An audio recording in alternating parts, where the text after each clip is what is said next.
I've been interested in politics from the time I was a young boy. I remember I was born in 1946. The My first real understanding of political issues, I would say, struck me around about when I was 10 years old. In 1956, we had the longest, most militant sets of strikes from Fancy all the way down to Bayaboo, also on the leeward side on the estates, but mainly from Fancy all the way down to Bayaboo. And my area, Connery Estate, Bellevue Estate, Goss, Mount William, Daddy Dandrad, our road factory up in Park Hill, the whole area, the agricultural workers turned out. It was a militant strike, and also persons who broke the strike were subject, unfortunately, to some violence. Ebenezer Joshua, then the labor leader, growing to the heights of his popularity. And I remember him coming to the Connery police station, which is just across from, almost adjacent to where I was living at the time, the family home of my parents. And I went out into the station yard across the road, and I saw Ebenezer Joshua close up. And I used to see him riding his bicycle. Georgetown, going down through Connery and going down to Mongren and Bellevue Mongren and the like. And I heard him talk, and he was talking about colonialism and the plantation system, and how workers have to fight for their rights. He had come to bail some people who had been detained by the police. And that piqued my interest, because, as a youngster, I'm observing things around me, watching what is happening on the estates, seeing how people lived. In those days, people didn't have pipe-borne water in their homes. You had standpipes. You used to bathe at the river, wash in the river, wash clothes in the river.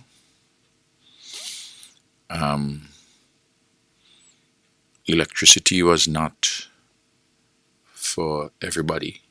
In fact, at around that time when I was 10 years old, we didn't have electricity at our house. So I used to have to study with tilly lamp. Only rich people could have afforded water closets, so everybody had pit toilets. The kitchen was outside. You had hall and chamber house. You were a little better off if you had a little wall house and galvanized on the roof or shingle.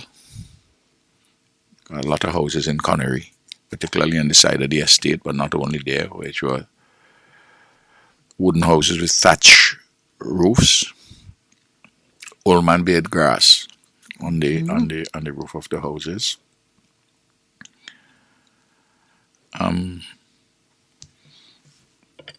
As far as I remember, there was no radio station no radio in the village. Two radios came a little later, around the time 1959, 1960, when West Indies cricket team played England here in the Caribbean, and Mr. Latham, who had come from Aruba, Curacao, had brought back either a Paya or a Philips radio, one of these Dutch radio, the box radio with the tubes. And my father had a Grundig, which was a German radio, Mr. Connell used to be the agent for Grundig. Mr. Connell, God bless his soul. That's Chester Connell people them. And so of course, you didn't have all these radio stations, as you know, the only WIBS, Windward Island Broadcasting Service, which was headquartered in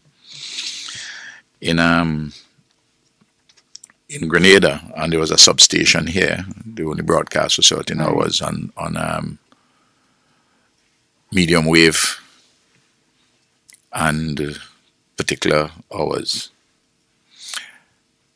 So my first set of politics was from Joshua, Doyle Ebenezer Joshua.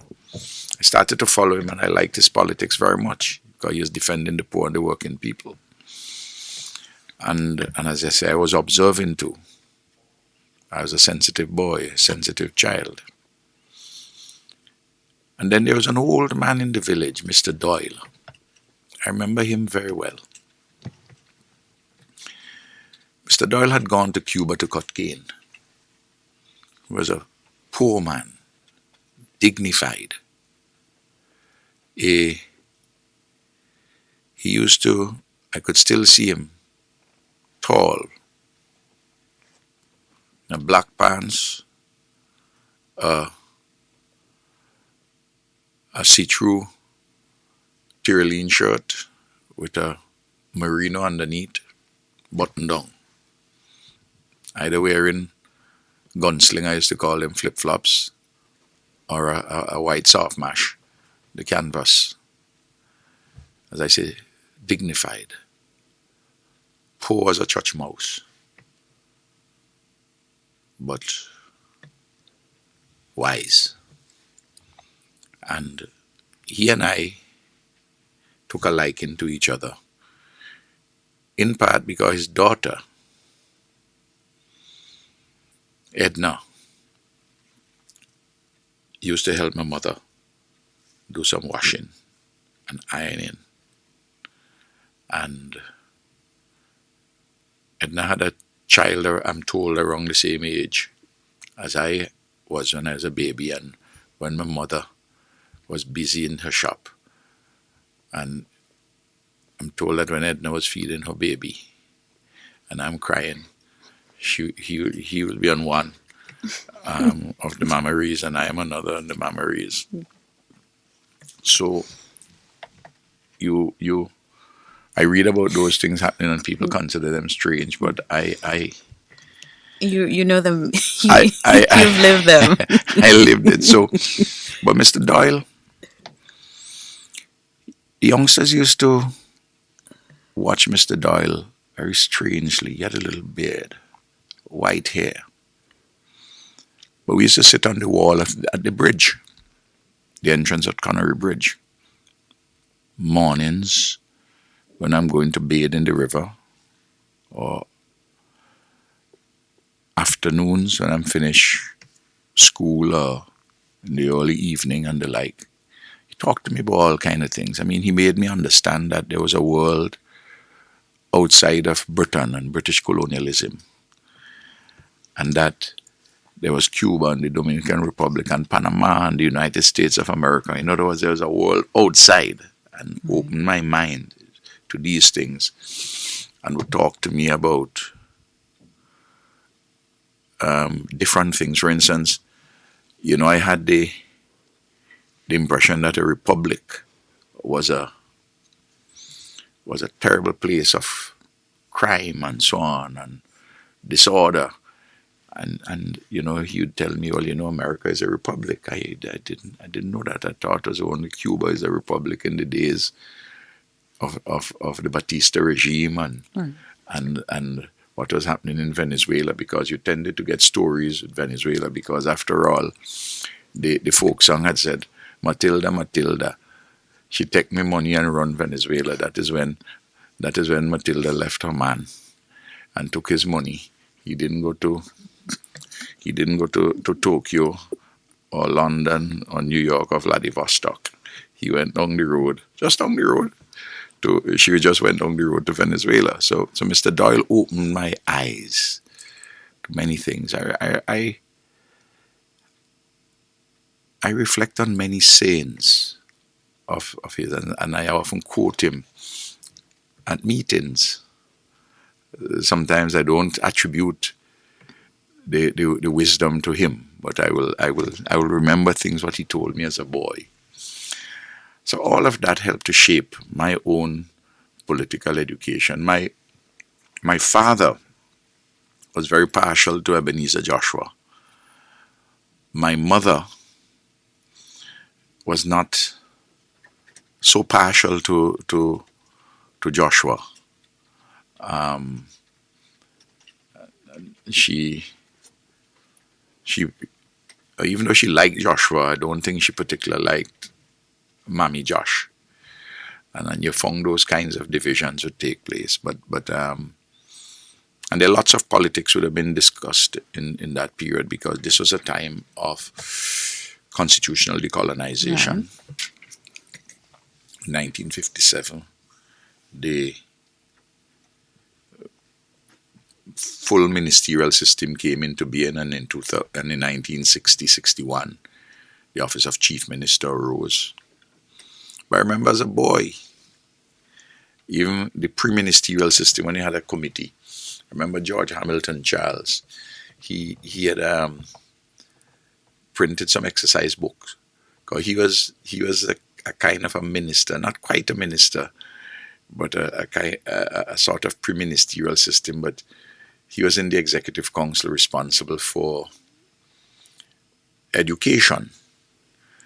So he will distribute, used to represent our constituency, so he used to distribute in our area exercise books with his face on top of the cover. So I remember getting George Charles' copybook, and so you get to understand the politics, and I learned a lot of politics through listening to spiritual Baptist meetings, because they were tied up with a message of liberation and freedom, and gave interpretations of the Bible which were tuned to the poor and the underprivileged. I used to hear things from the street corners with the spiritual Baptist preaching, which I didn't hear in the Catholic Church. So all of those things, all those set of influences came upon us. And there were teachers who will talk about things, what was happening around you. So that is in all these different sources that we gain political information, and people will talk about what happened from the 1930s. My uncle, for instance, was a local leader in the Byra area in the 1935 uprising. Reputedly, he was very good at math. Uncle Peter, he was murdered when I was a little boy. In fact, he was murdered just on the land just above where I now live at Goss, just up in that area. So every time I go up there, I remember Uncle Peter. So all these set of influences help to shape you. Incidentally, Prime Minister, you spoke about the bicycle that Joshua owned and used to ride, and this evening's program is really about the lighter side of the Prime Minister, and I'm sure you know where I'm going with this bicycle. I am sure you know where I'm going with the bicycle.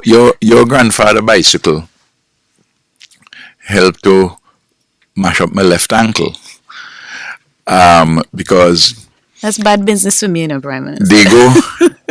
Diego Warrican, who had a bicycle. He was your father's father. He used to was a young tradesman, and his bicycle in those days you had two sets of bicycle, Rally and Humber. He had a Rally, and it had a carrier. And he used to like to give me a ride on the carrier. And the bridge at Connery wasn't as flat as it is now, or even the one before. it had an incline. In fact, when you come in from the Kingston side, the southern side of the bridge, you really couldn't see who was coming from the northern side of the bridge because there was an elevation and there was a drop on the other side. So he's riding the bike and I was behind and he was coming off the hill from Connery Bridge, going to the northern side. And my foot slipped off because I used to put it on two little abutments, Right. And my foot slipped off and went inside of the spokes. And in fact, they fixed up my foot. But later on, I was to discover that it left me, my right leg, a little shorter, because I don't think they did a good as job as they ought to have done. And it's the Cubans, interestingly, who discovered that, because as the years go by, you'd watch me walking with a certain bump and leaning to the right side like an old Saga boy, like how they used to walk. It isn't that I was giving a Saga boy walk, but it's that the right foot, the right leg is a little bit shorter, and as you get older, it affects the hips and so on, so that and where it was giving me difficulties, they discovered it. They did all sorts of tests, but finally just to discover that it was a little shorter, so that the right shoe that I wear now has inside of it an elevation, so that it wouldn't make me walk in that manner anymore as I get older. So you won't have the young boy bump then? I don't have the young boy bump in the same kind of a way. But that is, so is your Digo always used to remind me of it, He was a good man, your grandfather, very, very good man. And his father, that is your grandfather named Busul Warakan, he was a carpenter. And people never used to keep the dead because you didn't have funeral homes. So you die in the night or in the morning or anything like that. Before sun is down, you getting buried, because you'll get breadfruit board, cedar, maybe, but mainly breadfruit. They'll have some handles in the area and they'll put them on. And people will drink rum and eat pillau or coconut boiling while they're making the box, while they're making the casket. Well, it's not casket, it's really a simple box. And that was your great-grandfather, who incidentally was married to a woman who had a Madeiran heritage, Portuguese heritage, she was related to my mommy side of the family. So you and I are related. No, that wasn't the purpose of asking the question. No, but I just want to say that we it's a long way through your great grandmother, but still. Okay. As a young boy prime minister, growing up in Connery with all your exploits and so forth, did you ever think that you would become prime minister of this beautiful country of St. Vincent and the Grenadines? Never. I'll tell you the story. In December 2000, when I went to see my father, who was by then ailing. I went to see him often, but went to see him for the Christmas. And he had sugar. Thank God I don't have it. And he had a prostate problem. Dr. Cyrus tells me that if you live long enough as a man, you'll either die from a prostate problem or you'll die with it. He told me that God is a woman, because she gave women She gave women a temporary problem in their 50s, some hot flushes, which they get over. But And younger, but in compensation, he gave men a a prostate problem, which I say, if you live long enough, you die. According to him, you'll die either with it or from it. They, but he suggested how, because I asked him how you can delay, could I delay dying from it? How can I avoid dying from it and delay dying with it? He had suggested two solutions, and I'm coming back to my father, but I just deal with the prostate. Since Cecil Cyrus is such an icon, he wouldn't mind me giving this joke. He gave me, I said, well, how can I do this? What are the prescriptions? He gave two prescriptions. The first one, I wouldn't speak on family radio. I told him that I'm sorry that that first prescription may not have applicability to me. But the second one was tomatoes. When I told him, well, the first prescription, I don't think that is applicable anymore to me. He said, well, there's no problem, just double up on the tomatoes. So I've been eating lots of tomatoes since his advice 2 or 3 years ago. So my father, when I went to see him for Christmas, this is 2000. And you remember the Grand Beach Accord that happened in May. And we knew that the elections were going to be as part of the agreement by the end of March. He said to me, comrade, because my mother called me comrade, my father. And he said to me, they tell me that you're going to win the election, that you're going to be the next prime minister. I said, well, I hear so too. He said, Ralph, I'm going home. He said, but I'm going to wait until the election because I want to live to see you become prime minister. He said, because after one time is a next. He said, I never expect that my son would become prime minister. He said, because in the old days, we saw the administrator passing, and you never know that the country going to be independent anyway. Colonialism was appearing to be just and permanent. At least that is the message which they gave. He says, so I'm waiting. And he was taken to the polling station. He died in July of 2001. So he saw me assume the office. He wasn't well enough to come when I was sworn in or at the parliament, but he'd have listened it on radio and he was very pleased about it. Because after all, he had left school at class 3 in the primary school to go and work as an agricultural worker to Joe Garroot on his donkey in Montwilliam Estate.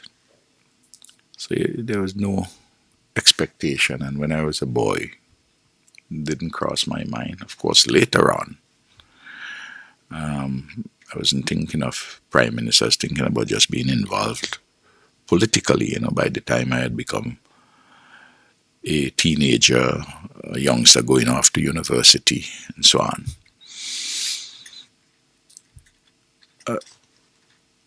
But I really, when I was a boy, that wasn't inside of my mind.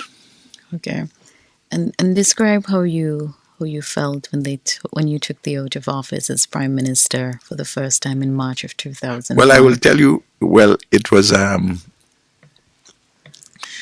the transfer of authority in a democratic society is fascinating.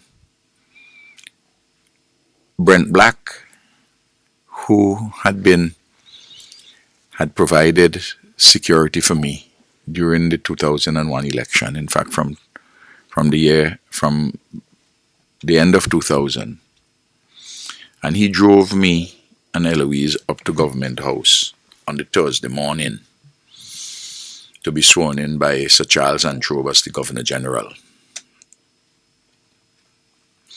And when I was sworn in, after I was sworn in, I came out back. Well, there was a little small reception which the Governor General had.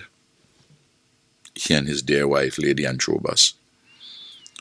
And when I came outside, I was going towards my Mitsubishi Jeep. And Latham, who subsequently became an inspector, he retired at the rank of inspector. He was then either a corporal or a sergeant. He was driving the Prime Minister's vehicle, the Prime Minister's car. So I was going to the vehicle, he called to me. Well, Latham is a man who used to come around by the meetings and call me comrade and everything. And as I was going, he said, Prime Minister, please come here. This is the vehicle you have to go in. Well, I went into the vehicle. Of course, my vehicle was much better than the Prime Minister's car. And I had the incident when as we came out from Government House, coming down the road, just by the curb, the new building for CWS hadn't quite been built up yet. And then the grass curb there. As we drive in, I hear ting-a-ling, ting-a-ling. So I say, what happened there, man? Is the hubcap which drop off? So off the car, so I had to come out. I had to come out with fellas and looking in the bush to find the hubcap. So that was really your first business as Prime Minister? To look for the hubcap.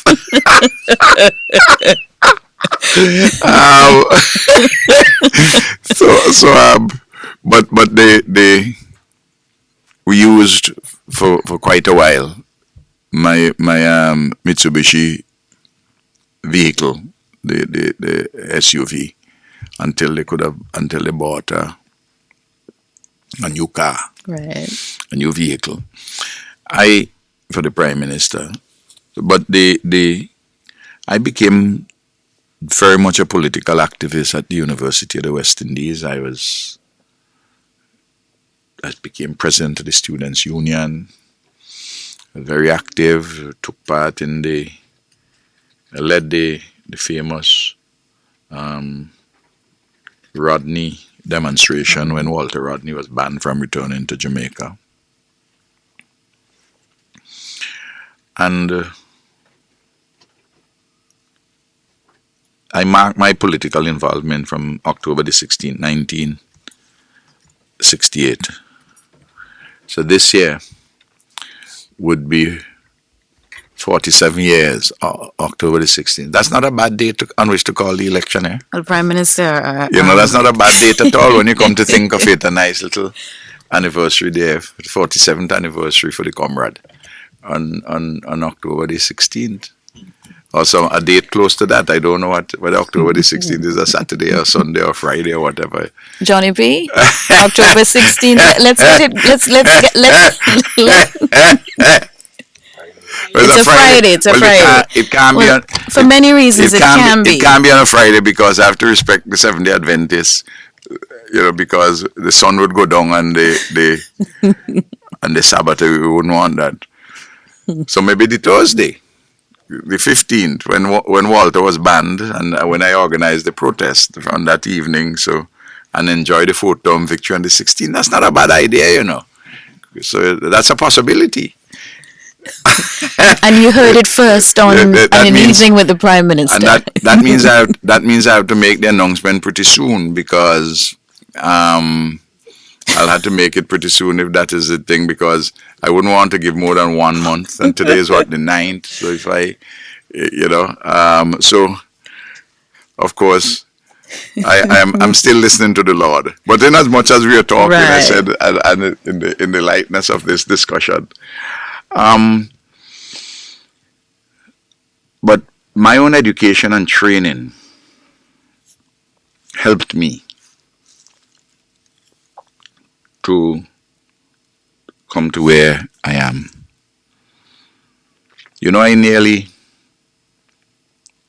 It is so, life is so strange.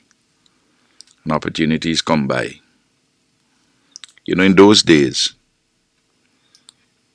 250 boys, maybe a little more, across St. Vincent would write the grammar school exam. There's a special exam, and you only have 30 boys who are taking it, who are being taken in. And I remember going to the mountain with my father. He riding one donkey, I riding the next. And I was, not everybody would go and write the exam. They would do pre-selection, certainly out in Connery School, where I was. And my father would say to me, well, they say you're very bright in Connery School, but you think you can make it with all the boys from all over the country? And I will tell him, yes, of course I could make it, but in my mind, you kind of have a little worry because it's only 30. And I went to all my years at Connery School, from the time I'm 5 years old till I was 12. I went to school barefooted. But when I was to go for the exam, when they told me, when the teacher Stephen told me I have to go and write the exam, my mommy came to town and buy a hard shoe, and she measured my foot with a piece of string. Of course, the string is not the best instrument with which to measure your foot. So could you imagine, when she bring it back, it's squeezing me a little bit. And the wooden buses you come to town with, because there's one place you had the exam at the grammar school, the old building, because the 2-3 story building hadn't been built yet. That was completed in 1964, and I went into the 6A in that building during Joshua government. And I had to walk from the road here by the Richmond Hill and go across, and I walk and go into the exam, hippity hop like I got turbo, and it's squeezing my foot. And when I got to the exam room, I had the presence of mind to take off my shoe, take off my socks, and write my exams barefooted, the way I'd written all exams hitherto. If I didn't do that, I'm sure I would not have done well enough to be in the top 30 boys to go into the grammar school. And my father would have accepted it. Well, he'd have said, well, boy, Ralph, they say you're bright in Connery, but you go and you pass your exam, therefore you got to come plant banana with me, because that's what you used to call banana. You got to come plant banana with me. And I probably, well, in all probability, I would not have been here. This is why you see I'm so strong on the education revolution and open opportunities for people. So it's a commitment and a passion. Thank you. Then I came to grammar school. I will not forget. You got a cloud? Yes.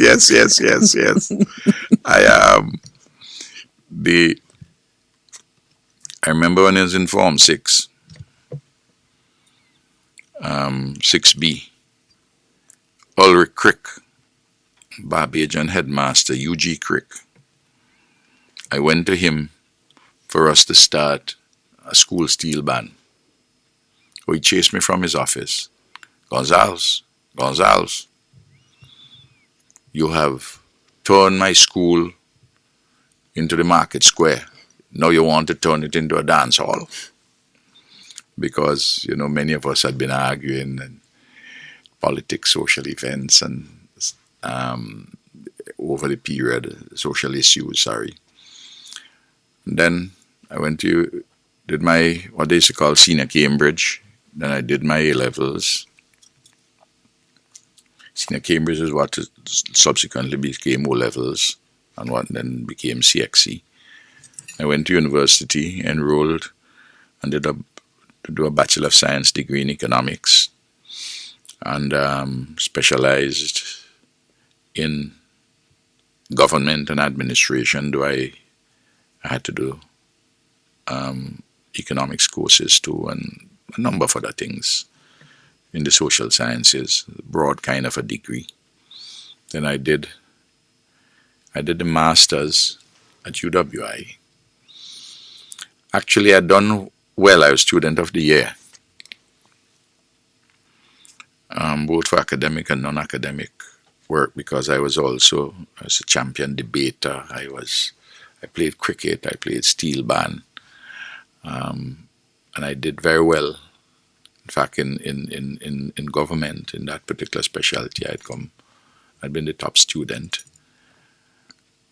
So I had a scholarship at UWI.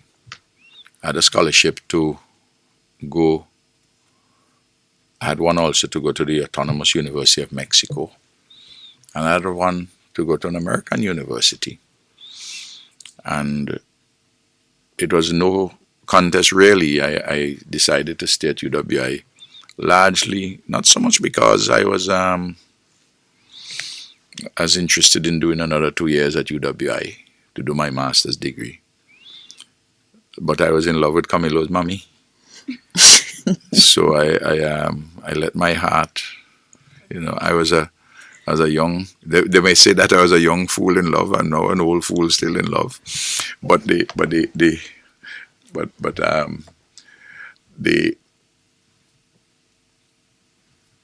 you never know how life turns. If I had gone, for instance, to Mexico, I might have been there. I might have found the Mexican senorita, or I might have gone to the United States. I would have stayed there. You never know with life, and what God has mapped out for you. There are a number of things, and it takes you there. And then I won a scholarship to do a PhD in government at the University of Manchester, and I did law also at Gray's in London. And part of my work, I did my PhD was an area of the political economy of Uganda, from colonialism to Amin. And I spent a year at Makerere University in Kampala, Uganda. In fact, I'm the only head of government currently outside of Africa who attended an African university. I have a lot of friends in Uganda. I knew Museveni, who is the current president. He had left Uganda and went to Tanzania, and I went to Tanzania to play cricket for Makerere at the Eastern Central African Championships. Kenya, Uganda, Tanzania, the main universities. And then, after my PhD, I went back to UWI. I was given a job at UWI Mona. And then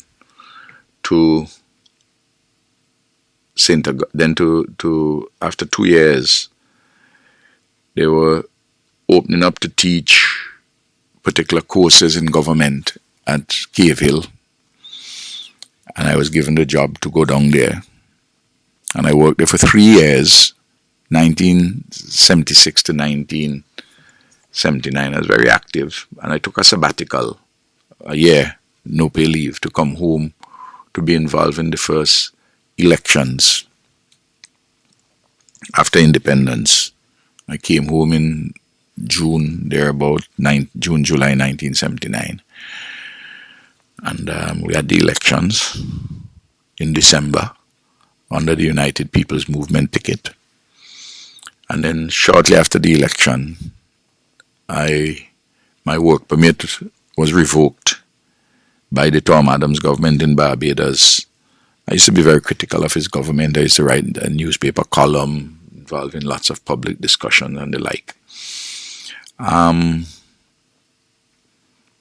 And I lost my job, but then I was 1979, I was a young man, 33 years of age, had a wife, had a son, I don't have a job, nothing to fall back on. I got a job as a visiting professor at City University of New York at Queens College, and I went back to England and did the final year for the bar, and came home and practiced law for 20 years before I became prime minister. So I have a wide and varied background of training in economics, which I still read quite a lot. In government, in administration, in philosophy, in law. So I have a really a varied background.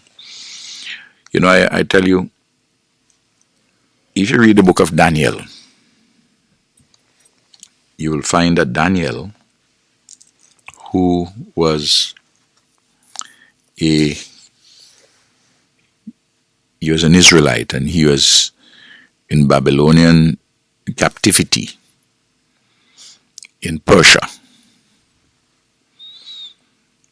Nebuchadnezzar and Darius, king, and young men were selected to be trained, and Daniel was one of those. And he trained for 3 years. He was trained, if you read the book of Daniel, he was trained in the language and philosophy of the Babylonians. Of course, you'd have had a comparative knowledge of Judaism from the ancient prophets. And he was marked out as a leader of exceptional ability. So what is important with the training is that you get a broad training and you have the experiences to hone your judgment and you apply your heart to wisdom. You don't require, for the job that I'm doing, a degree in law, engineering, economics, medicine. What you need to have is a good, broad scientific education. And philosophy helps, and marrying faith and reason, and having the right experiences, and know how to have proper advisors. And you yourself continuously study in all areas of government to educate yourself and to sharpen your judgments and to make sure you believe in certain things. You see, there's some people, when they talk, they really don't believe in much. If they were fashioning the 10 Commandments, they'd call them the 10 Concerns or the 10 Suggestions. But there's some things you just have to believe in, and you have to combine faith and reason. But it was quite a journey in political terms. I mean, I tell you, the work that I did politically from the 1970s, you know, politics on the street and the communities and the experiences, being in the wilderness for a long time, helped me. And I always reflect Moses and Joshua and David and the prophet Bill and Nehemiah and Paul, servant of the Lord called to be an apostle, had wilderness years. Of course, I can't compare myself to these persons because I am way too insignificant to make that comparison. I was only talking about the issue of making sure that when you have your wilderness years, you use them wisely. Prepare yourself well. and to have above all else a, a profound love for people. I tell all the youngsters, when Camilo told me that he was interested in politics, to come, because Clayton, Bergen, and Sir Louis and Vincent Beach pushed him. Not me, contrary to what people believe. My advice to him, if you're interested, you have to come home, but don't get involved in this thing unless you know in your heart that you love people. Same thing I told Saboto, I told Luke, I told the humble African, I told Jomo, I told Carlos. You could be bright, you could be well trained, but you have to have love for people. And you see, there are a lot of people who parade their brightness. You know, there are two kinds of brightness. There's a brightness which blinds and a brightness which illuminates. When you're leaving here tonight, if you put on your beam and the man opposite you who driving puts on his beam, both of you are very bright, but all you can't see anything and you're going to have a crash.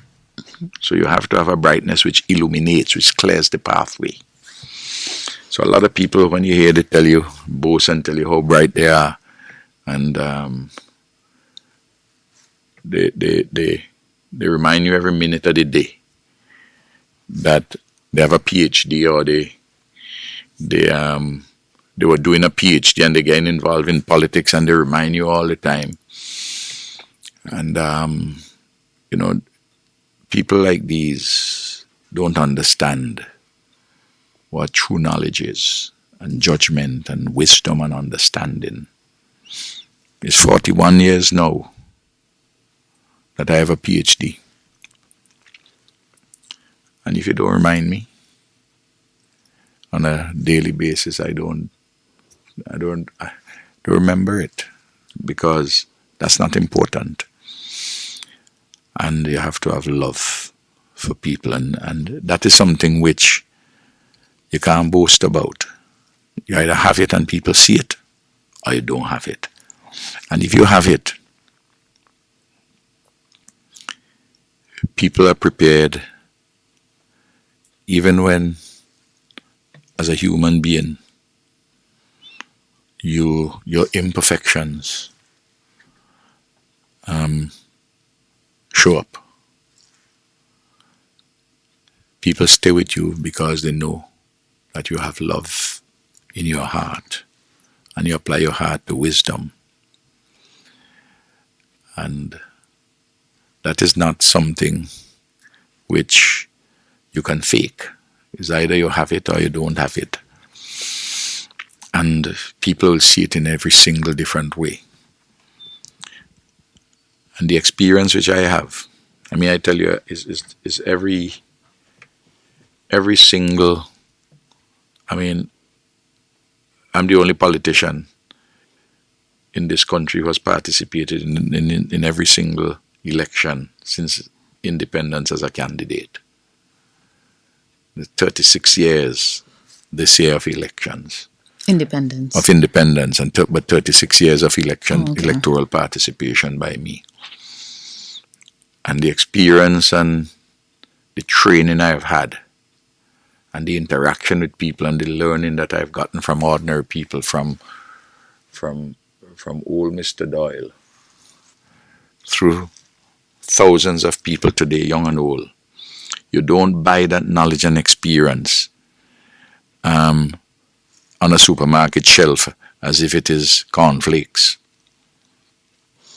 And people know it when people didn't know it when they see it, and you don't have to boast about it. You don't have to do anything like that at all.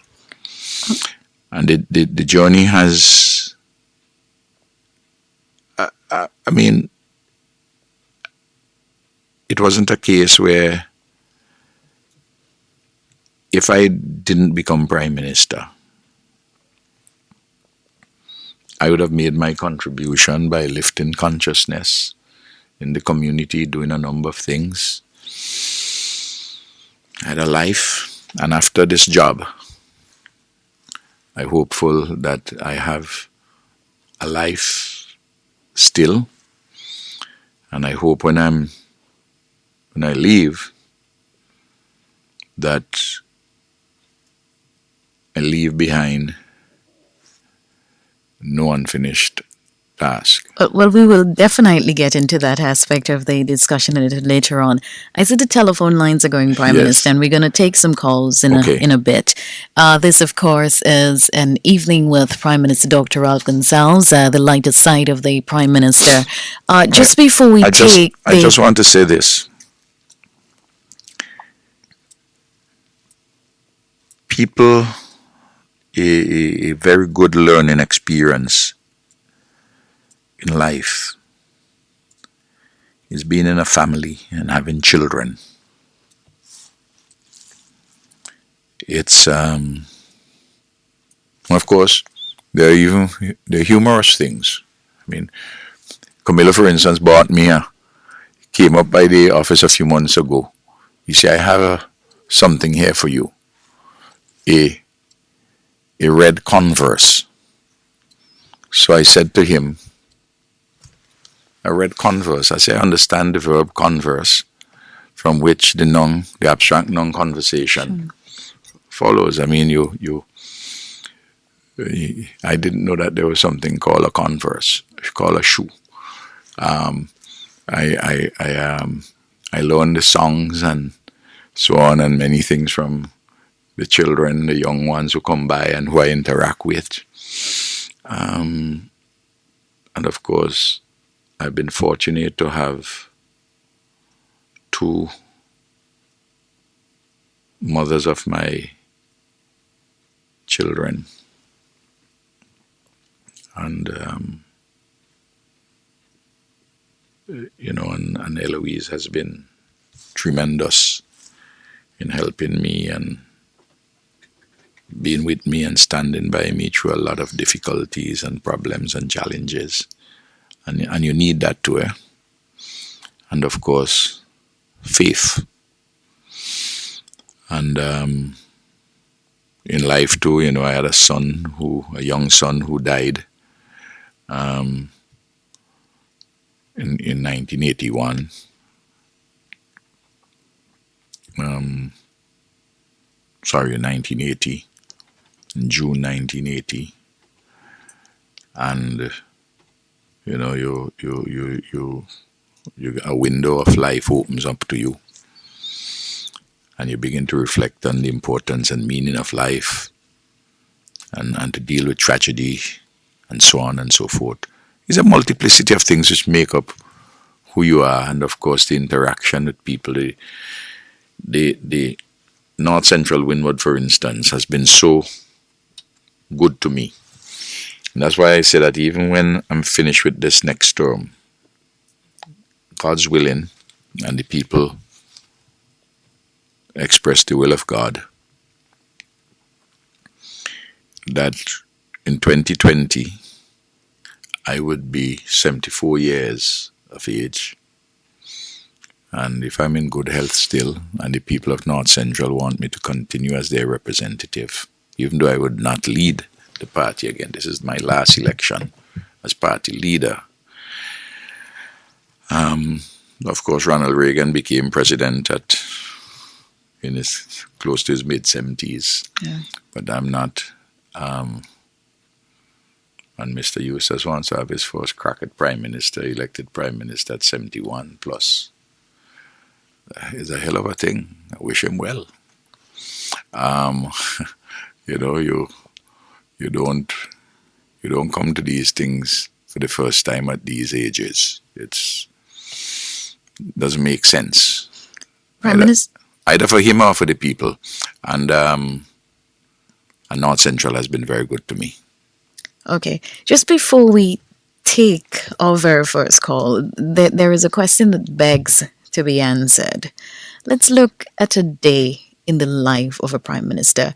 When you came this evening, you spoke about having a very full day, and you're more than likely going to be here till 10. Now, this looks like after 10, huh?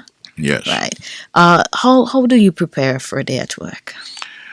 Well, I tell people, if you, whoever you're going to elect as prime minister after me, make sure that they're strong in mind and body. You have to endure long hours. I usually get up around 4:30 and I begin my day around that time. And I have a routine, and I get to the office by 7:30 in the mornings. Usually I will at 4:30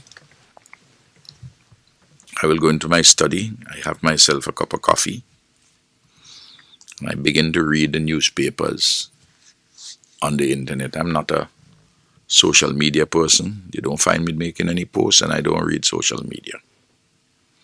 The simple reason is this, that the commodity which I have, which is very valuable to me, is time, and it's diminishing.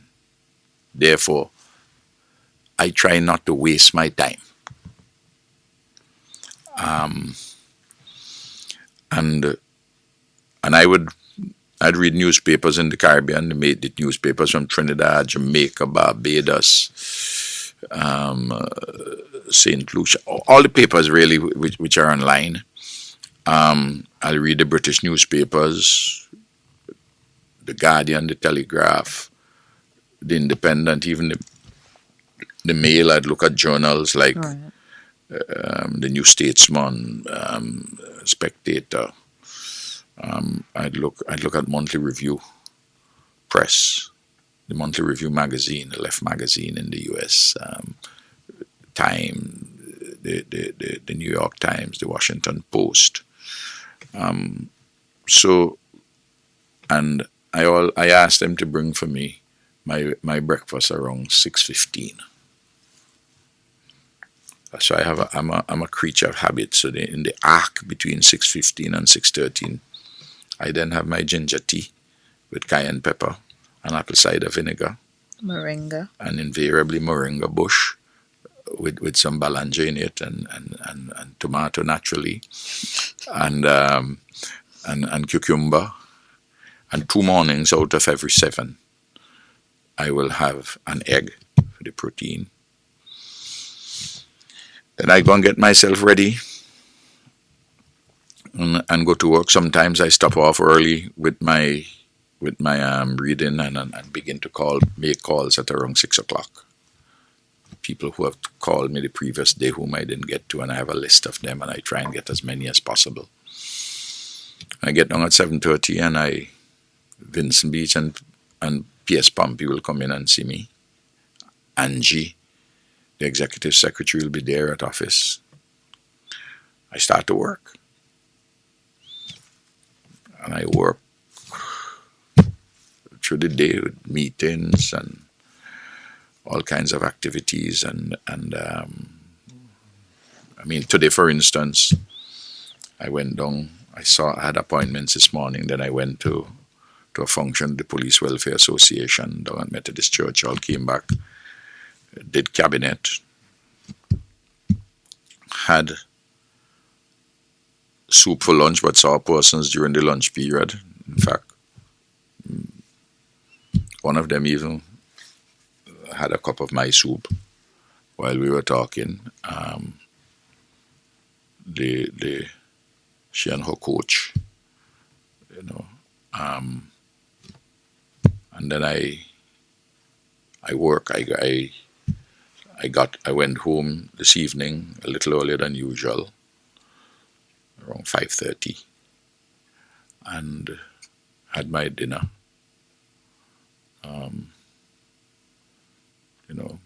Basically an ITEL dinner this evening, and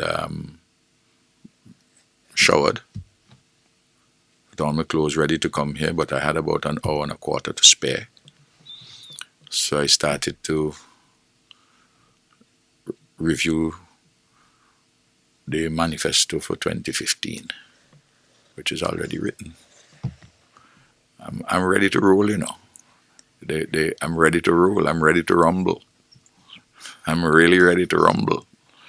And so, and I love elections. I love them. And that's and when I'm finished here tonight, I'll going back to do some work because they sent up for me some files from the office which came in, including the day's correspondence which I have to deal with. So that anything which I have to write, Angie could have it. She and Karen early in the morning to work on and so forth. It's read papers, read the documentation of this or that policy issue. And that's how my day is. Tomorrow another one similarly, except that tomorrow there's going to be a very enjoyable activity at 3 o'clock. 3:30 I'll be down in Barley with Montgomery Daniel and Louis and Maxwell handing out titles to land. That's always a very enjoyable thing. And as we get closer to the elections, my pecan gets a little sharper. So I will have fun tomorrow, as you will hear. And that's how it's done. On Friday, I go to Antigua in the morning and come back in the evening for the LIAT meeting. On Saturday, I have a number of things to do. In the morning, in the afternoon, I have to be in my constituency, and there's a Creole evening on Saturday evening up in Georgetown by the party office, which the young people and the central and the constituency council put together. And then I sleep in Goss. I spend time in the constituency on Sunday, but Sunday night, Sunday evening, 6 o'clock, I'm in Sharps.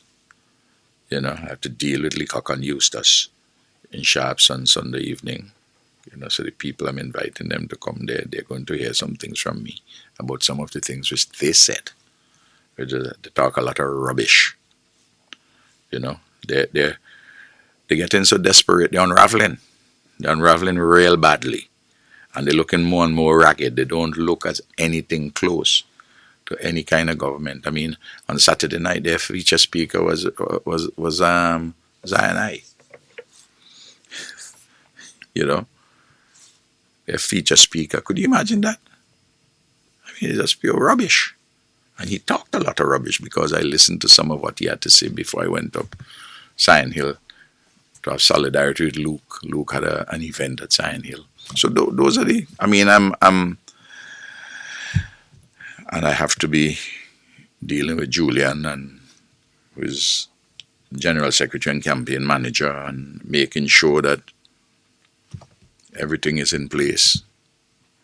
And of course, additional things come to me because ISIS is now working at the Attorney General's chambers as a Crown Counsel. And she always has legal issues which she wants to talk to me about after I already have a hard day at the office. And I was asking her, you can't get up, wait until tomorrow morning when my mind fresh to raise complex legal issues with me. But she's young and enthusiastic, so she can't wait. So I have to listen to her and proffer advice. Well, it's a nice marriage between the family life and the politics and everything. Yeah, and of course, Dinis will come by.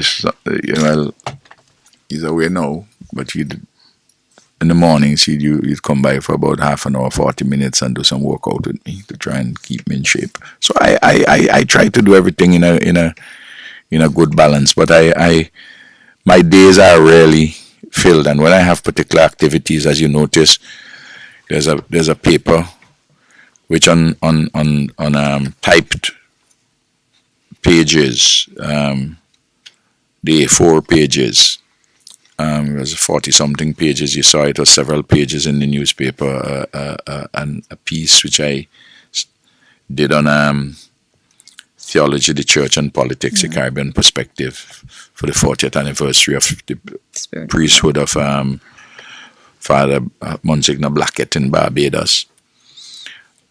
And many things you have to do. I have to work on my speech for 2 speeches for the United Nations. One, a speech on millennium, on the post 2015 development dialogue, and then the General Assembly speech, and lots of other things in between. And I have a speech to do on the 23rd of October in at Miami, Florida International University in the USA on the Eric Williams Memorial Lecture. Well, that one, if the elections are on the 15th, that one will be within the first week after I'm re-elected Prime Minister. So I have my schedule well set up, and then I'll then have to be preparing the estimates to go to the House in December or January for the year 2016, in which I hope to have an increase for the public servants in those estimates, and so on and so forth.